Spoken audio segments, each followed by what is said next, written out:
Yena kanti ubuyela nini kwela kubo? Yena ke uphindela nini eMalawi kwela kubo? Ayolwela izwe lakubo, ayolwela izwe lokhokho bakhe. Uphindela nini? Oh, uzogada ifa lakubo. Uzogada ifa la fearless fighters. Fearless fighters, fighters, awuma-fighters ama. Uzogada ifa laku imake naledi. Cha, uligade kahle-ke ifa lakini. Ifa lakini nje, alishintshanga ngisho igama, liseyi-fighter namanje. Selokhu lashiwa okhokho bakho, liyi-fearless fighter, namanje lisayi-fearless fighter. Iqembu lakini, ifa lakini. Kodwa manje phela kumele nawe unyakaze ntomdala wafika. Ngo-1993 wena wayithathaphi wena i-ID ngoba phela umthetho we-immigration waphasiswa ngo-1995. Umthetho nje we-immigration sengisho ke lo okhavarisha indaba ye-citizenship. Indaba nje ye-citizen, umthetho we-citizenship nje waphasiswa ngo-1995. Manje wena ngo-1993 wayithathaphi i-ID? Ekabani le-ID number oyisebenzisayo wena naledi? Le-ID number oyisebenzisayo ekabani? Ngoba phela umthetho we-citizenship ukuthi la eSouth Africa sekuvumelekile ukuthi ama-foreigners athole i-citizenship yala eSouth Africa. Lo mthetho uphase ngo-1995. Cha, kulungile-ke ntombi, ayi usuhlale kakhulu-ke kusukela ngo-1993. Cha, usungahamba-ke manje, usuze washada madoda, washada lapha kwaMpungose, koGowazi. Kona usuyilona i-South African ngoba phela mawusushadile owesifazane uyahamba kubo kwendoda yakhe. Okusho ukuthi ke wena kubo kwendoda yakhe la eSouth Africa lokho ke kwenza ukuthi ube yilona iSouth African. Kodwa phela ake uvakashe nje nawe kini eMalawi, ke uvakashe nje. Ke uhambe uyokhothwa amadlozi akho nawe o-Anton Cherwa no mama uLokhuza, umama uVera Chirwa. Ayokukhotha nje amadlozi Nkosi yami.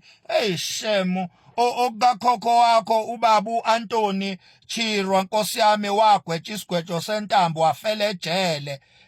Wagwetshwa walahlwa icala le-treason, icala lokuba yivukela mbuso. Wagwetshwa laphana ejele, wafela khona ejele ukhokho wakho uAntoni Lokhuza Chirwa. Babehlakaniphile kokhokho bakho. Ngiyeza ukuthi bobabili babengama-advocates, baphinde futhi baba ama-politicians. U-Anton Chirwa nje yena wayekade eyi-Minister of Justice. Hayi amaqhawe kahle kahle okhokho bakho wena ntombazane. Amaqhawe impelo. Kodwa phela uyanini akukhotha amadlozi akho lawo ayehlakaniphile eMalawi. Ake na uqoqa amabhegi ntombi, ke uhambe uye eMalawi, ke uyokhothwa nje amadlozi akini ebese uyabuya-ke ngoba phela usushadile. Usunesicefe bola eSouth Africa. Umemeze ephalamende uyingane encane, umemeza abantu abadala. Umsangano nje uyakhombisa ukuthi awunayo inhlonipho yale eSouth Africa. Wamasimba nje foreigner elaba nenhlanhla-ke lathola i-ID laphinde lashada la eSouth Africa. Kulungile-ke usuyi-South African, kodwa phela awubuye uvakashe kini ke uyokwehlisa isidina. Uthi uyohlisa nje isicefe wena nale Dichiro ake uphindele nje kwelakini ke usitshelele namama la Nkosi yami ukuthi amakhwapha asenukizwe lonke manje ake bahambe Nkosi yami ke bathi ukusiphumuza njalo sibamba amakhala basinukisela ngamakhwapha ake ubahambise nje abakini nawe hey nawo nasicefe yo hey uvikela ifa lakini iEFF sizobuya ke sesizoxoxa ukuthi iEFF yifa laseMalawi sizobuya sizoxoxa lo mlando lowo ukuthi kahle ama fighters lawa yifa laseMalawi liqhamuka lapha yakukhokho kanale Dichirwa njoba nimbona nje unale Dichirwa kuzo zonke ingane eziyi-EFF ezilingana naye uyena kuphela o-achievayo uyimember yePhalamende uyiyo yonke into ngisho ingane zama-fighters ama-leaders azikho ePhalamende uyedwa ngoba uvikela ifa lakubo unale Dichirwa lengane encane ememeza abantu abadala lapha ePhalamende ayizenzi inamagunya wonke angithi ibambe ifa lakubo ngezandla zombili kanje iEFF ilibambe kanje ifa lakubo unale Dichirwa Umalema wayengenayo ichoice kwakumele leyangane ayifake yonke indawo la ifuna ukungena khona ngoba into yokuqala lento yakubo lento yakubo kwalengane yaqalwa umama uVera Chirwa lento yama fighters yaqalwa umama uVera yifa laseMalawi iEFF umalema nje ubambe ifa laseMalawi ingakho bekumele alifake iMalawian leli nalo lidle libe lingene kuma position ebese lihlephulela iMalawi oBushiri laba libahlephulele leli Malawian leli isinkwa seEFF ithukuthuku zeSouth Africa ezibiza ngoSouth Africa laba ayithumthum lezi ezibiza ngama fighters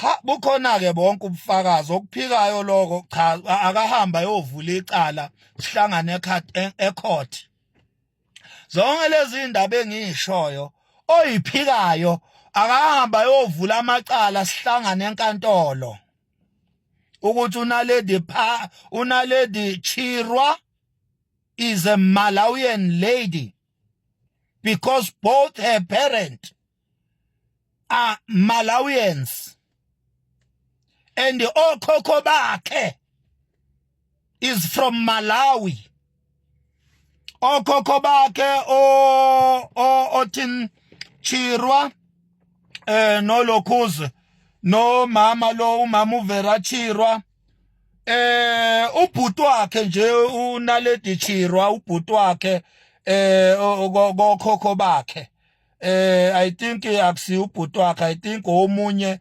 womkhulu bakhe noma omunye wobaba bakhe engathi ufele lapha ya eLondon egama lakhe Umkhondo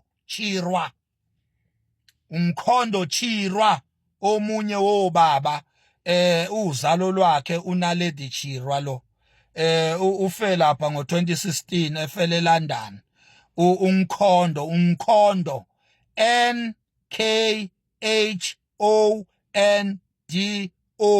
Mkhondo Chirwa ufele lapha ya eNgilandi ngo2016 omunye wobaba bakhe unaledi lo